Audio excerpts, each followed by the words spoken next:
All right, so good afternoon, good morning, everyone, whenever you are watching this session.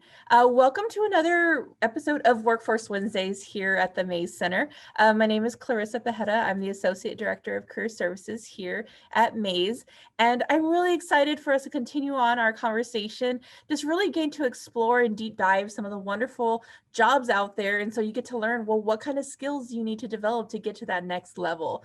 Today, we're joined by a phenomenal force out there in terms of the educator sector, Gladys Hernandez, who serves as the Executive Director for Leadership SAISD. I know we're going to have some great touch points with Gladys. She's going to share her insight, again, what her journeys look like. She's also a first-generation college grad, so we would love to hear kind of what that experience was like for you and what advice that you would have for our Jaguars here at A&M San Antonio. Now, a couple of housekeeping touch points I just want to make sure we get to is we are going to be using the chat box. If you are watching this session on either Facebook or on the Zoom live stream, go ahead and enter your questions throughout the session via the chat. Also, we are going to make sure that mics are muted in between the discussions just to kind of limit some of that feedback in the background.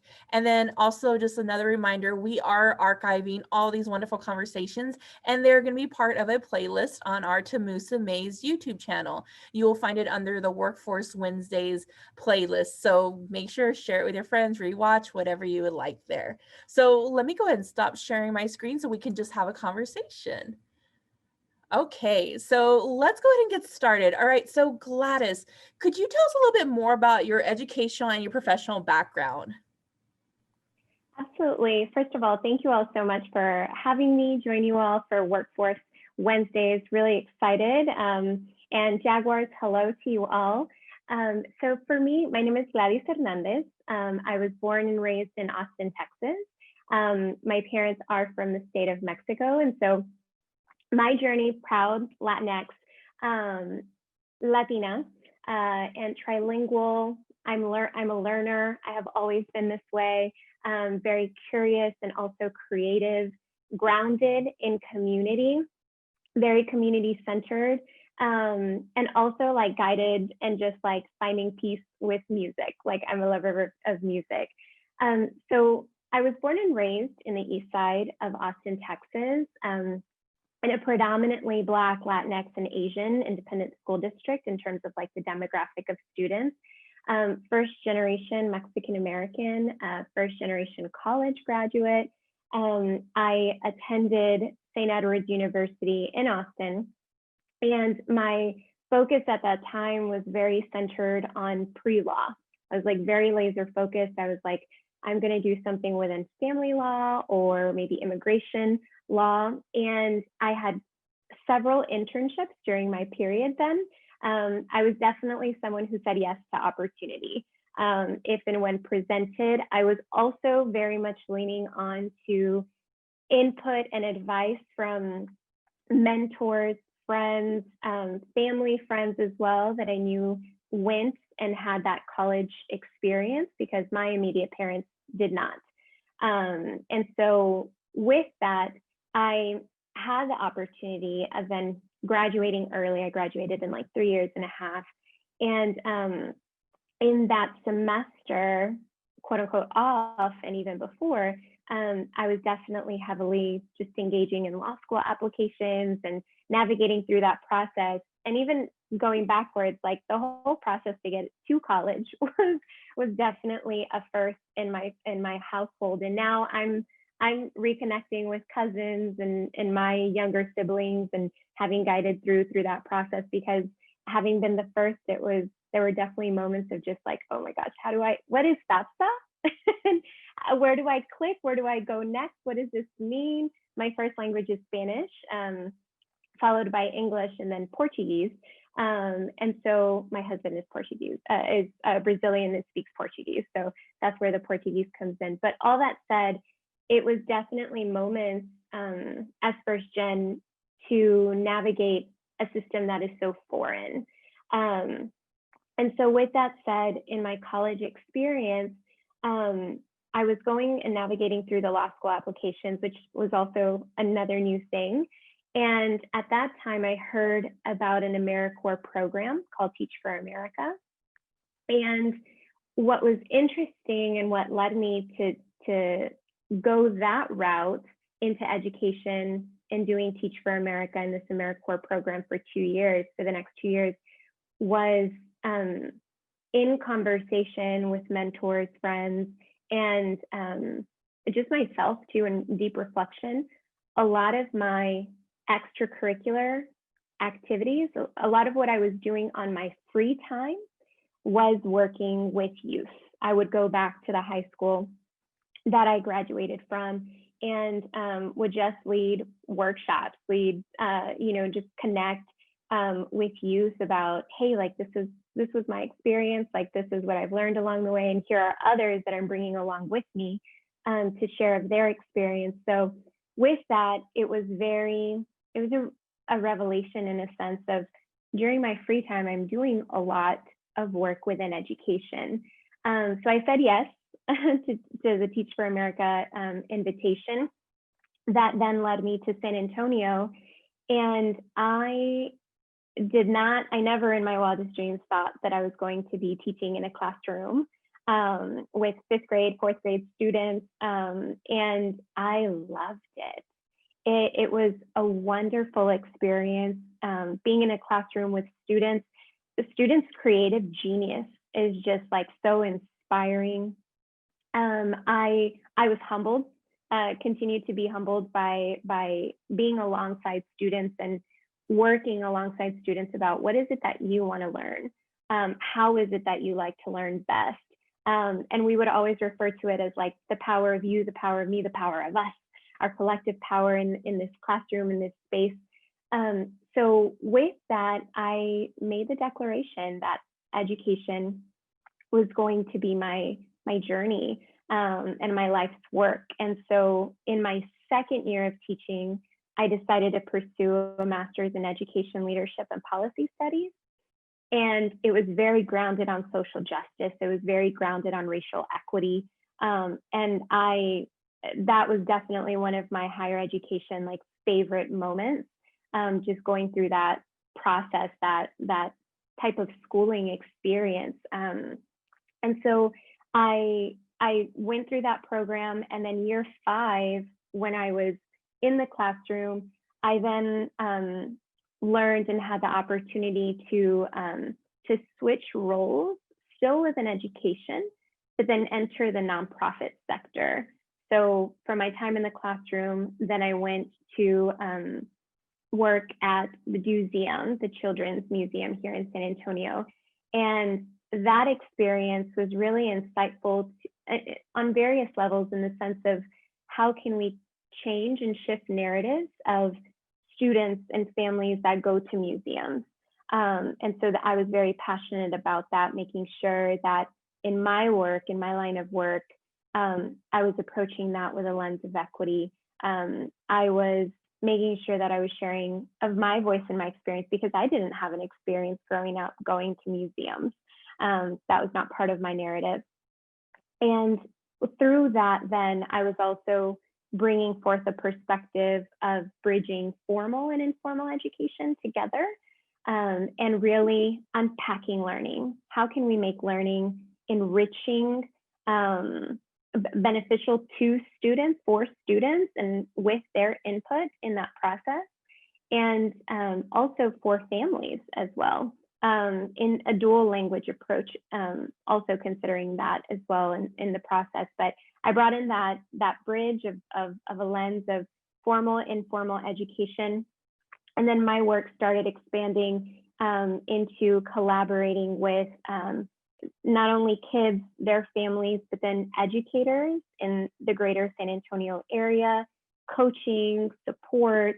And that was very insightful as well, to see what are the different challenges, needs, and opportunities educators are facing in North Side, East Side, South Side, inner city district, the West Side. It was just very interesting. And not only was I having conversations, but also going into schools and seeing that as well. So all that to say, then I continued my path, and I started by saying I'm a learner and I'm curious.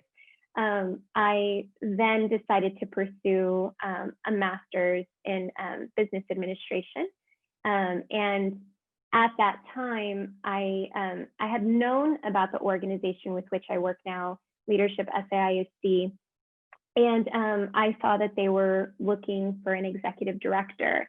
And it was, for me, it was very just near and dear to my heart that what I saw in the role and what I saw in the work and what I saw in the mission and vision really brought to the forefront this convening of educators, caregivers, and community members in a space to have conversations about what our education needs, challenges, and opportunities within our community, and how can we help support the great work, and also in ways to challenge, right? Like things that, and offer support and be a part of that affecting change.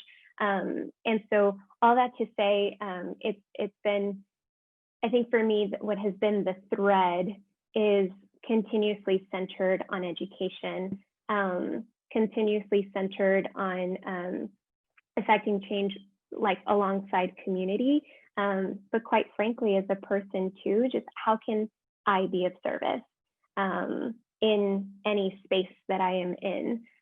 So that's my journey to date. Well, I'm completely in awe. I mean, you are such a servant leader who really is helping transform our area of education here in San Antonio. So thank you for everything that you do. I would love to learn a little bit more about your executive director role.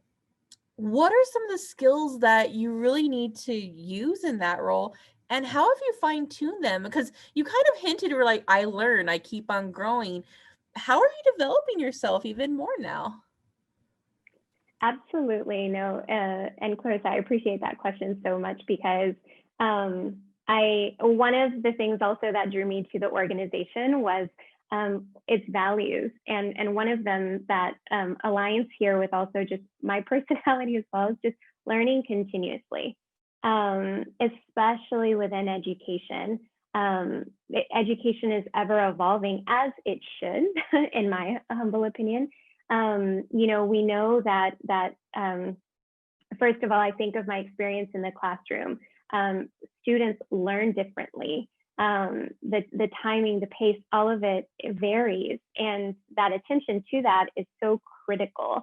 It's not like a blanket approach, right? It's not that's where then we get into quality and equity type of work. But with that said, specifically in this role, it's been humbling because I definitely, there was a point previous to this role where I was like, I want to be challenged. I want to grow. I want to, just really be challenged and continue to challenge myself. And also with that too, I'm also acknowledging that, difference in terms of grind culture slide. So with all that said, I think I've definitely held this learner mentality, and also accepting too, where this is an area of growth for me. This is where there's opportunity for me to connect with others, to seek mentors, to seek guidance, because I'm not the end all be all, and I should not be that. And that's not real.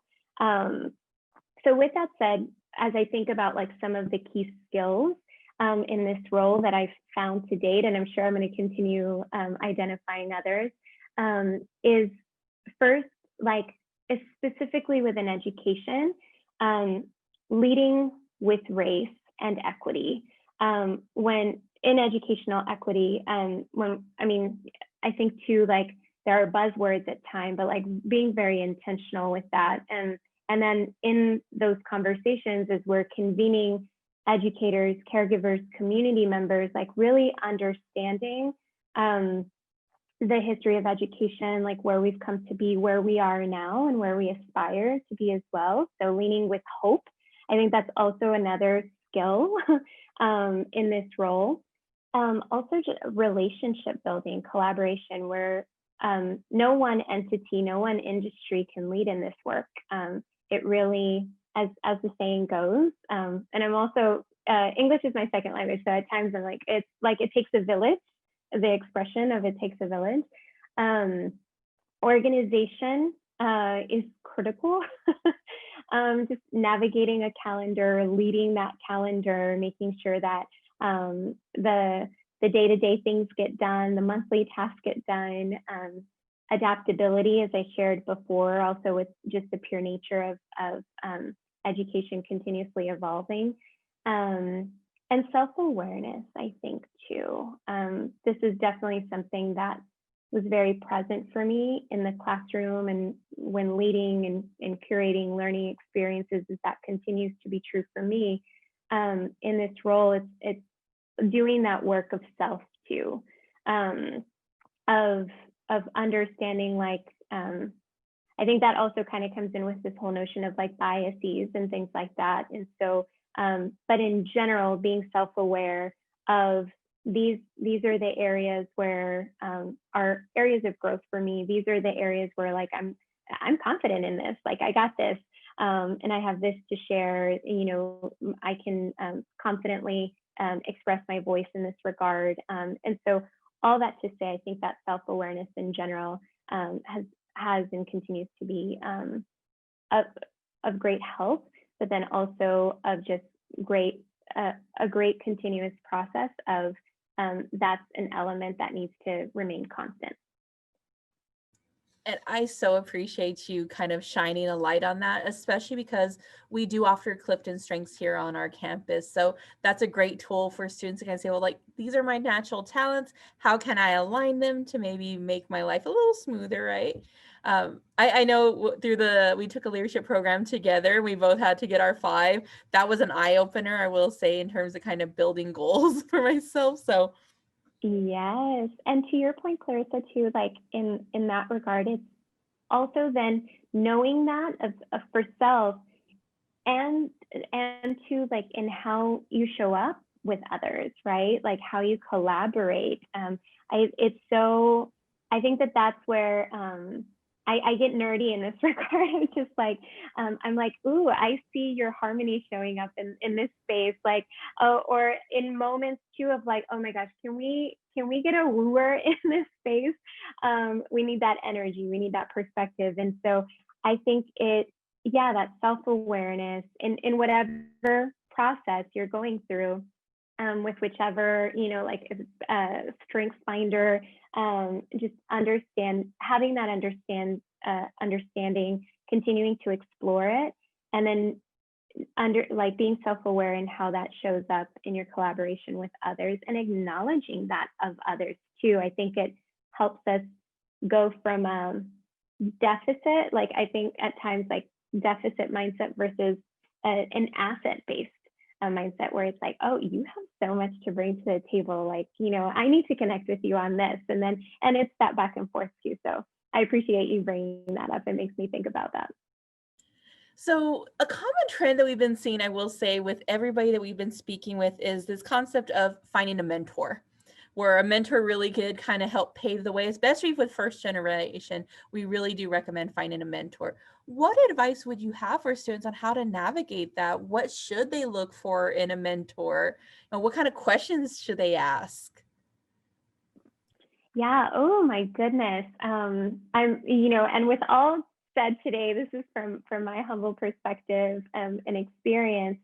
I think for me, what has been helpful is, first of all, which is really interesting for me, one of my points of reflection has been education has forced me to be more extroverted, but at the key core of me, I'm very much an introvert. And so first it was, and I think back to like those early moments in my life where I had incredible cheerleaders in my parents. They were like, we are going to support you in any and all the ways that we can.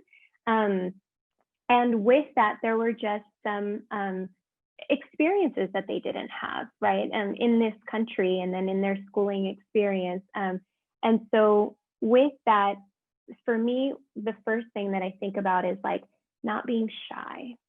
And like going, like just coming over that bridge first of not being shy, just asking, connecting.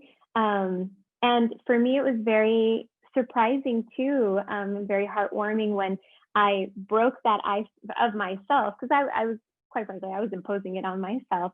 And when I broke through that, then I was getting, oh yes, like, see, yes, sweetie, like yes, absolutely. Happy to help. And I'm like, oh my gosh, okay. So that would be the first. And then I think as I was identifying, I definitely, for me initially, it was who has had these type of experiences that I'm interested in, that I'm seeking, that I'm inquiring about, that I'm curious about. So it was based on like experience at times, but then also who could relate to me as someone whose parents are not from this country, who can relate to me as someone who is doing this for the first time in their immediate household. Because that was one of the key things too. At times, I was finding myself having conversations with my cousins and relatives in Mexico who have continued in their higher education and have had that experience. But that experience looks and feels very different from an experience here in the US. So I think those are definitely key elements as I think about breaking through that shyness, finding folks who are in the fields that you're interested in, have gone through and navigated certain systems and processes.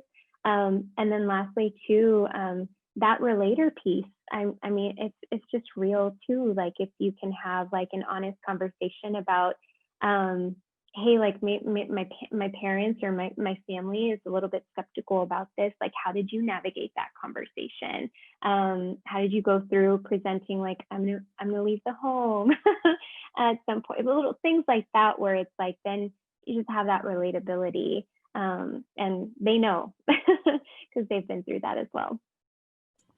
And that was actually something we had done a focus group with some of our current students, and they were hesitant because again, that introvertness, like, oh, I don't know, and just ask. There's so many professionals who are willing to help you.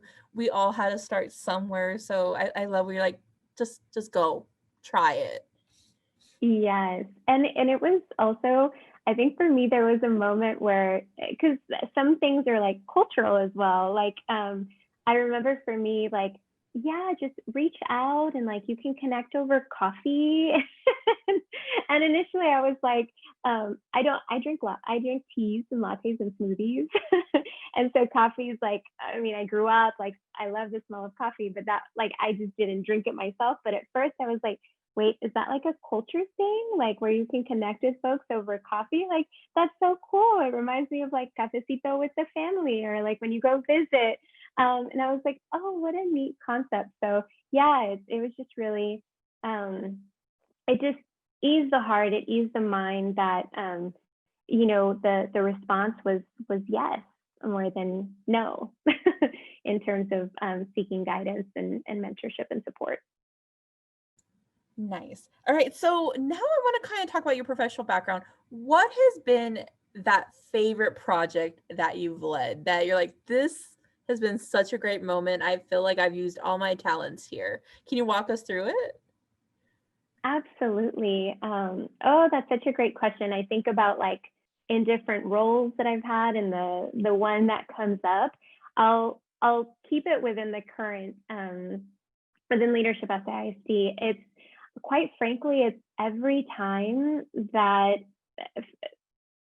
I'm looking at like a learning experience, unpacking it, and thinking about, okay, like what is, in collaboration with like our alum input, in collaboration with just like great resources in the community, great community leaders leading incredible work in various like, industries that like, are very laser focused on like education as well. And so all that to say, for me, when I think about like all my skills and talents are like coming, like are just like all here present, sitting side by side with me as I'm engaging in this work, is whenever I am curating like the sessions, whenever we're curating for the education leadership development program, whenever we're curating the ed chat, and it's thinking about what is the experience that we want for people in this space. What is also the experience that our folks are telling us that they want from these programs, and working on that to make that happen. I get this warm, fuzzy feeling like whenever it's like behind the scenes, and then it's like it's happening, the session is going, or the ed chat is occurring, and it's you're seeing the engagement, you're seeing the interactions. That for me, I mean, I know you asked for one, but I think just every moment that is happening, the process before that is really for me where I'm like, oh my gosh, like this is where I feel the most happiest. I mean, there are other elements too, like within our marketing, within our strategies that are great. But for me, the educator in me, that and the community centered, pillar in my persona, I think that's where for me it's like, oh, these moments. I live for these moments. Oh yeah, that's speaking educator right there, that you're able to share knowledge. You just get completely excited. Nice. Okay, so now I kind of want to go on the opposite end because challenges happen. I think that's also a conversation that we want to have with students where, not every time is everything going to go great, right? Again, hiccups happen. We've noticed in 2020, which will be my following question on that. I want to know what has been your greatest challenge / learning moment, because also we want to make sure that we kind of acknowledge so we gain something from here. And how did you kind of get away from it? What did you learn? What was life like for that moment? Yeah, no, absolutely. I definitely think, I think about it in various ways. I think one of the challenges early on for me entering this role as an organization, the organizational structure is such that it's a staff of one. However, it was like a quick, there's a community of champions. There's an incredible board of directors. There is an alumni network of like over 200 folks like leading incredible work. And so I think that there was a moment there, and that's where I go back to the skills like self-awareness, where I think at times I'll speak for myself, it was self-imposed at times, and not just now, but like in the past, where it's like I have to do this. I have to do this. If I ask for help, no, like maybe that'll be perceived. So many misconceptions around this, right? Like as a weakness, or like as you were entrusted with this. And so all that to say, the challenge was quite frankly self-imposed, and thinking through like there is the beauty of working in collaboration, the beauty of opening oneself up to input, to insight, to hey alums, like what is it that what have you thought about the program? Like how can we enhance it? How can we do and be better? Ed chats, kiddos that have been part of the ed chats, like our youth, like how would you like for us to center your voice more so? And so that whole process, and realizing initially for me, the challenge was like, oh, do I have to do this by myself? And then the realization of no, and then that, bringing and making sure that I am, leading alongside, like leading in collaboration, leading in harmony with, and with the folks that participate in the programs. And so I think for me, it was definitely that like, again, moment where like initially it might have felt like a challenge, but then that self-awareness of there is so much beauty and opportunity here for collaboration. So I think that for me, most recently has been one of those aha moments of like, initially a challenge, but again, it's like I was setting myself this challenge upon myself, and so navigating through that, and then like reflecting, and then okay, let's change how we go about these processes, and embedding within our system these opportunities for collaboration. And all that to say, it's been absolutely wonderful than having like now going and in that way, because it's so much more informed. There's so much various perspectives informing the work, and so it's been absolutely incredible. Can I just applaud you again? I completely got you when you were like a team of one. Whoo! I took a moment and I took a breath right there, because yeah, that honestly, that could have been such a moment where things could have gone completely in a different direction. But for you to kind of spin it to say, well, you know what, there's opportunity to collaborate. Let me look at the community and activate them together. That's relationship right there. Yeah. And it's thank you for that. But I also like just give credit to those who've paved the way as well, like in the executive directors before me, from the point of inception of the organization, and again the community of champions. I think that's where it was like the first like couple of months where there was like excitement, but then also like these nerves, like this pressure. But again, like that self-awareness of like, I'm the one overthinking this, I'm the one overworrying, like what if the change of perspective of like, I've been granted this opportunity to work alongside. And when I was doing this listening tour early on, in the role of meeting with former board of directors, current board, the incredible board of directors now, and that have been, and also the community champions, like folks in the community that are like, leadership at SAISD, we believe in your work, we support your work, and the alums too, who have gone through the program since 2012 and continue to engage, to current class members. It was that challenge only lasted until I was like, okay, we need to have a shift of mindset. We have a shift of mindset. You're meeting with incredible individuals in this community. Don't like, you're not in this alone. And I think that too continues to be, the shift of perspective too is like more broadly as we think about education as well.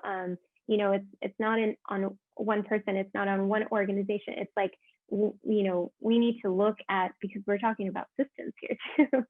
How are we doing and engaging in this work together as a collective? That's such a powerful moment right there. Now, I do want to talk about the elephant in the room, which is 2020 and COVID. I think COVID really has, we were having the discussion before, how it has been a challenge, but it's also been that kind of challenge that's kind of pushed everybody to that next level of performance that maybe they didn't know they were capable of. I want to know, how has, this experience really maybe kind of shifted your mindset to rethink business as usual? How have you adjusted, and how also that community around you adjusted to make sure you're still getting the tasks needed? Yeah, no, yes. Oh my goodness, with this pandemic and COVID, I think first and foremost there was, and these questions have just been great, clear in the sense of like, it makes me go back to like skills, the skills early on, adaptability, like key.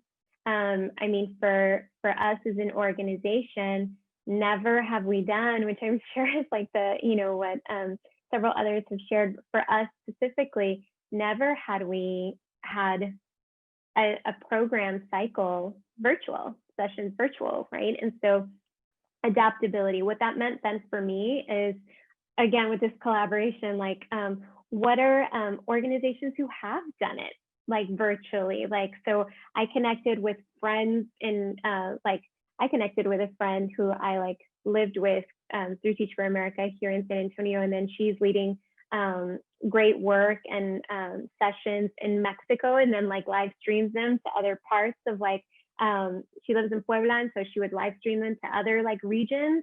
And so she's like, oh yeah, Zoom, is that what y'all are gonna use? I'm like, yes, okay, yeah, let's do a tutorial. So there were these moments of adaptability and again, kind of like looking at sources of inspiration, whether it was organizations, people, and connecting, saying like, hey, I'm there goes that like another moment, right? Like, I'm new to this.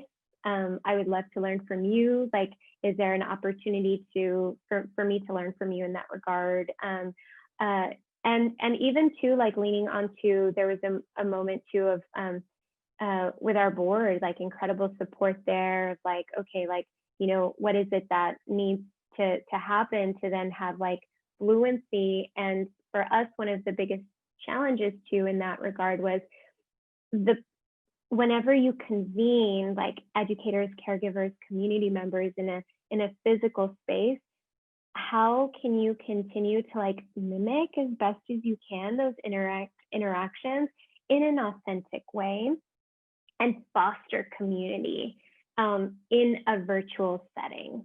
You know, it looks and it feels different, but not only learning like the tactical like skills of like how do we log onto Zoom? How do we, you know, do breakout rooms? How do we, you know, do chat? How does that work? How does the whiteboard work?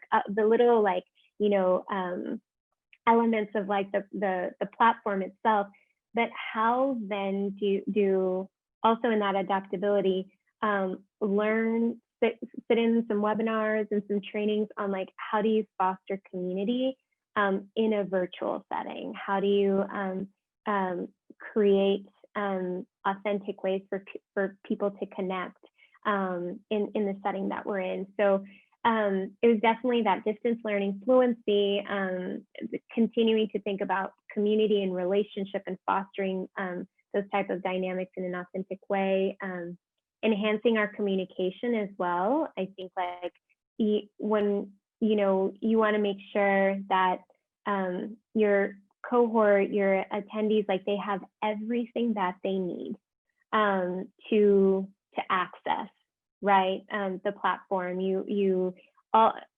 kind of going back within like education, everyone learns differently. And so you have written instructions, you have videos, maybe you link it here. That way, like for those, myself included, who are visual, like it's like, oh, not only am I just told to click this link, but this is maybe what I need before, and here's a quick video to do that. Am I like making sure our folks have everything that they need to be able to have an enjoyable process as if it was in person, which is what we're familiar with. And yeah, I think in that too, there was also the creativity, tapping into creativity, thinking. I know the phrase of like think outside the box, but also like, you know, go nix the box and just like, you know, ideate and expand on that, and just get creative, because there was one moment for us where we're like, how are we going to do graduation? Like, you know, of our cohort who just went through this program. And so again, like sources of inspiration and just being very creative about how do you go about these moments, these experiences that you still want to make sure folks are feeling valued and celebrated. So how do you do that? You know, of course, in a safe way, but in a creative way as well. And it feels like I think we're all gaining inspiration like across industries at this point. The drive-through, that's been a thing. So true. Yeah. And I think that's where, yeah, I always think about kind of makes me think of like design thinking, right? Like design thinking can come in I think at times like we think design thinking for like products, right? But like design thinking can also be applied to experiences, and where, you know, what entities, what other industries have been doing, you know, drive-throughs for ages. And so leaning onto one another as sources of inspiration. I'm sure Dr. Kurt is probably smiling very much because design thinking, we've actually been talking about how can we incorporate that into the career exploration process with students. So yeah, when you were ideate, like right there, there's a connection point. So very nice. So going back in time again, when you first started college, what is that piece of advice you would offer your undergrad you?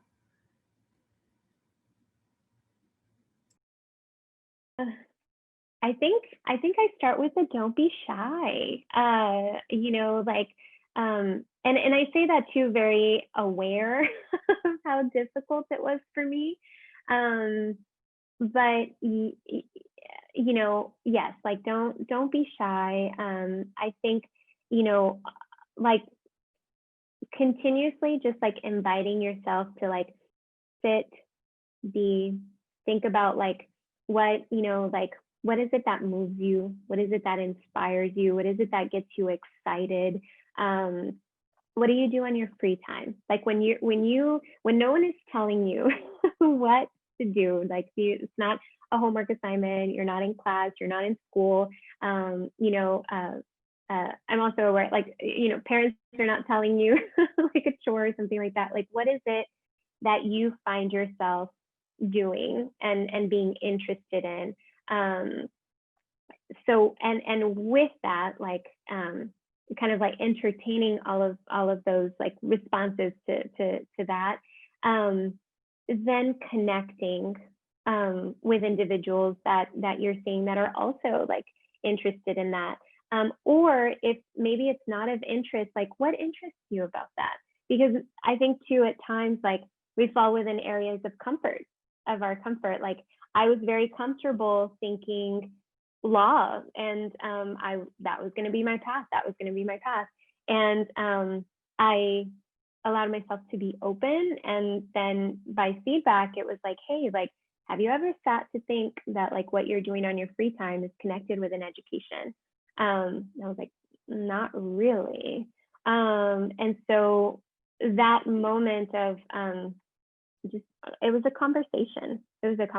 And that conversation alone led to a totally different trajectory for me. And I wouldn't have it any other way. Even though there was a moment too where it was, I mean, my parents have worked so hard and have been such incredible champions. And there was a moment where they were like, sweetie, oh my gosh, no, like, what are you doing? Like, this has been years of schooling. Like, you're just going to switch all of a sudden. And then me going through that reflection and being like, well, actually, like, you know, I can point to you and like show and talk about like these moments of what I'm doing that has a connection with what really moves and inspires me. And I actually have you all to thank for that. And so that was a moment of like, for both my parents, like, oh yeah, like we see it.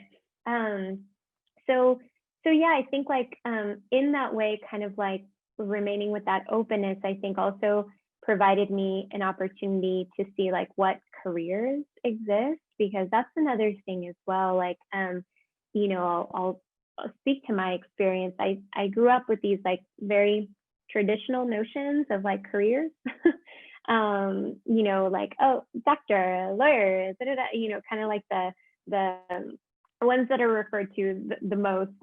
There were several, I think there were like 5 or 6 that like came up in my household. And so, you know, and I did land on one of those. And so then I, you know, had that open-mindedness in that, and in conversation was like, you know, welcoming of input.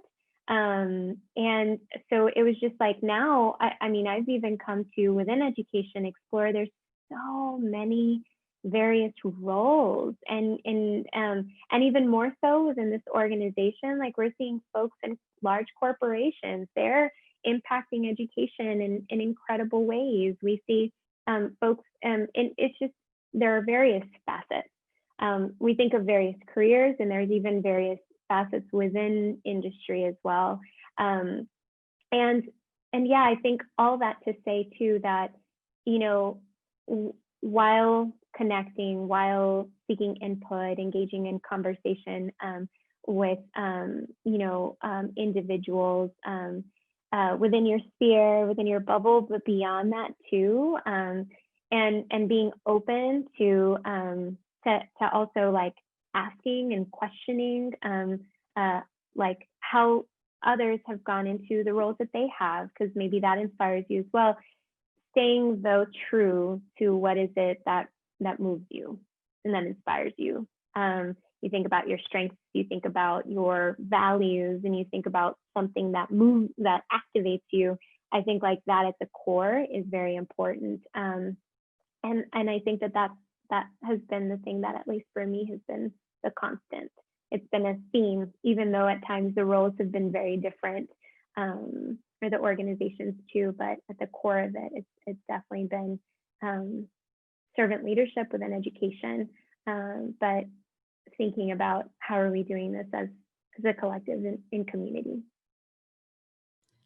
And you are hitting on so many points that speak to our center's mission, I will say, from not only doing internships, which you had mentioned, you're like, I was really involved in there, but also being mindful of volunteerism. And that's a conversation we do have with students, that it's a great kind of exploring to say, well, where are my interests and how can that even feed into a potential career? Because sometimes, there's a disconnect there. They don't know. And I'm one of those, I totally credit my career path thanks to volunteerism. I was set on a one path going into college.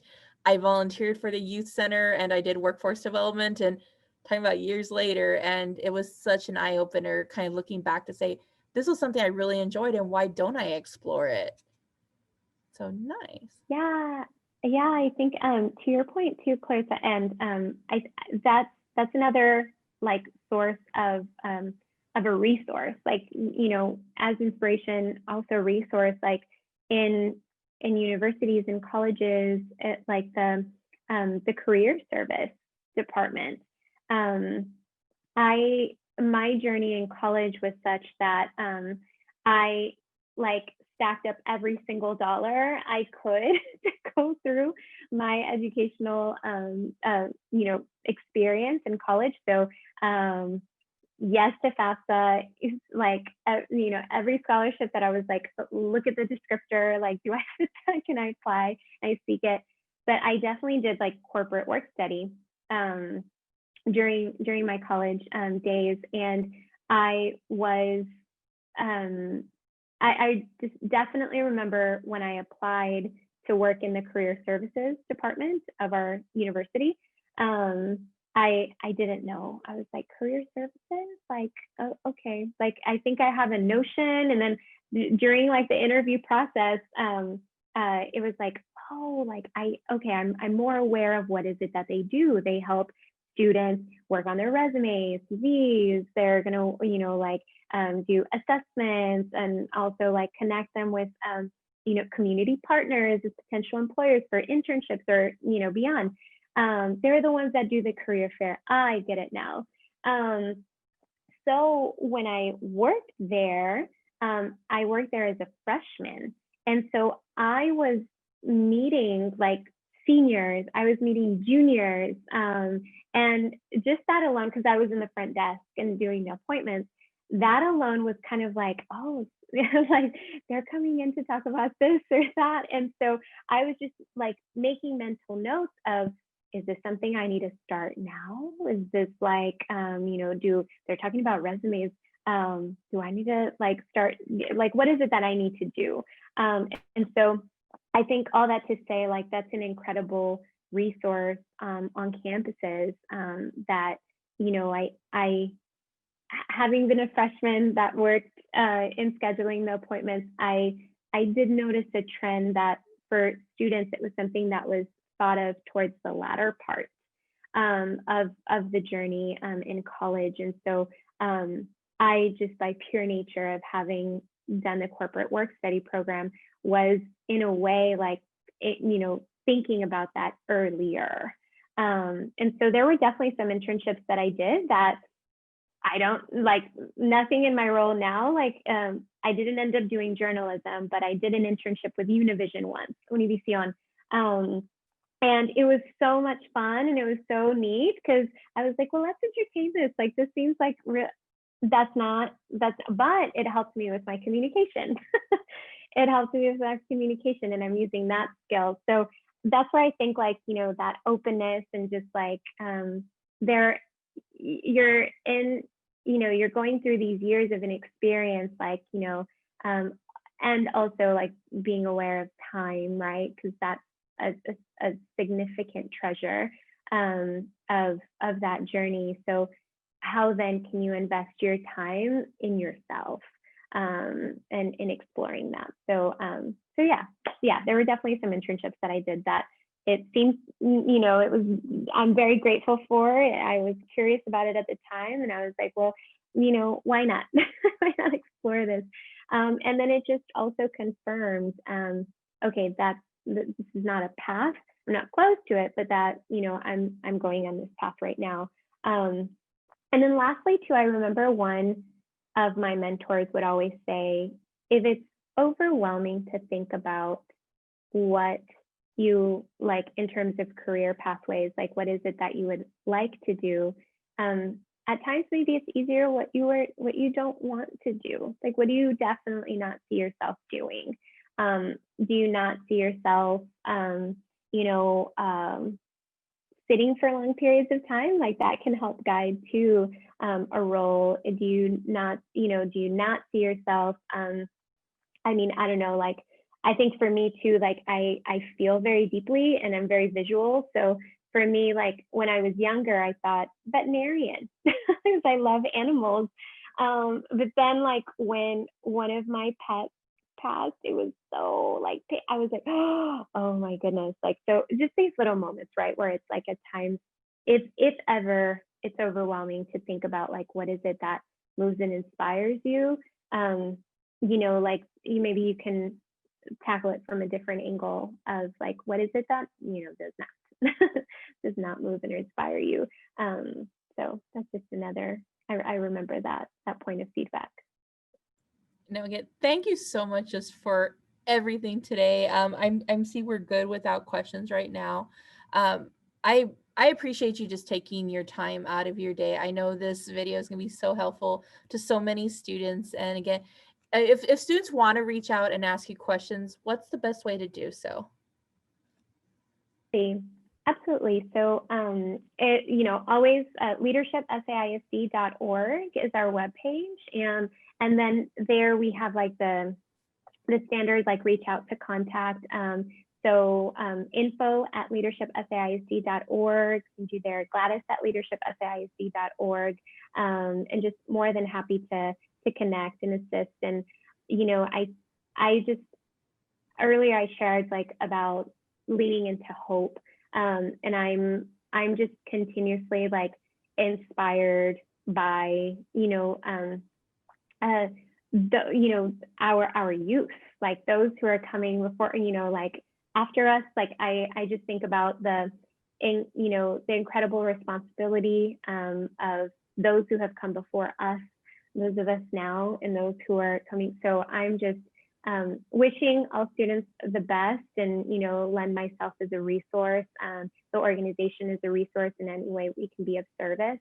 But keep that mind open, keep that hope present, and it takes us all to engage in this work as we think about specifically here in San Antonio too. I think it's a unique city in the sense that it's there are many areas of growth, but there's so many things to celebrate too. There's so many entities that are leading great work, and where do we see San Antonio in the future? And what are we all doing as a collective to like help lead it? I think about 10 years ago when I moved here in 2011, and in 2010, just the year prior to me coming here, I heard a lot about the 2020 vision for San Antonio.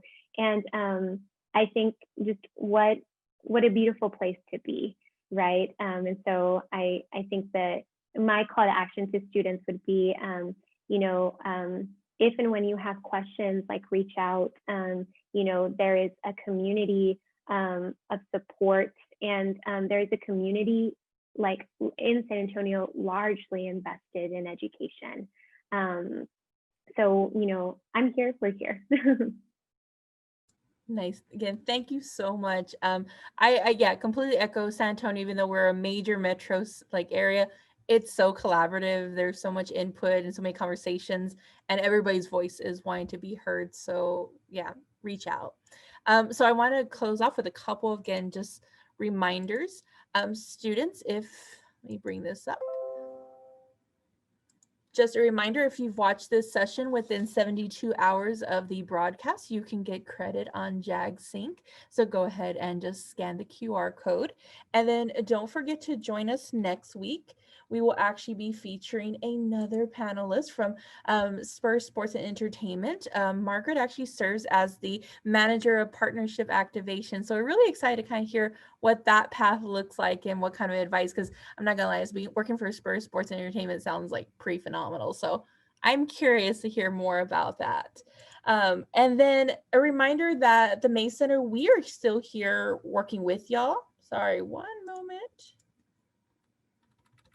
There we go. We are still meeting with students in this virtual platform. We do offer some physical drop-ins on Mondays and Wednesdays, but all of our virtual drop-ins are Monday, Tuesday, Wednesday, Thursday, 12 to 2. Look into our social media, which is very active right now.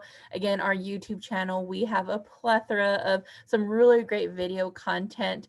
So if you have questions and you're like, oh my goodness, I'm that junior or that senior about to graduate, I need a resume, or how do I handle this? How do I handle the virtual internship and the virtual interview process? We're here to help you. So please do not hesitate to ask. Our team would love to connect with you. So again, thank you everyone for joining us today. Gladys, Dr. Kurt. It was a wonderful conversation.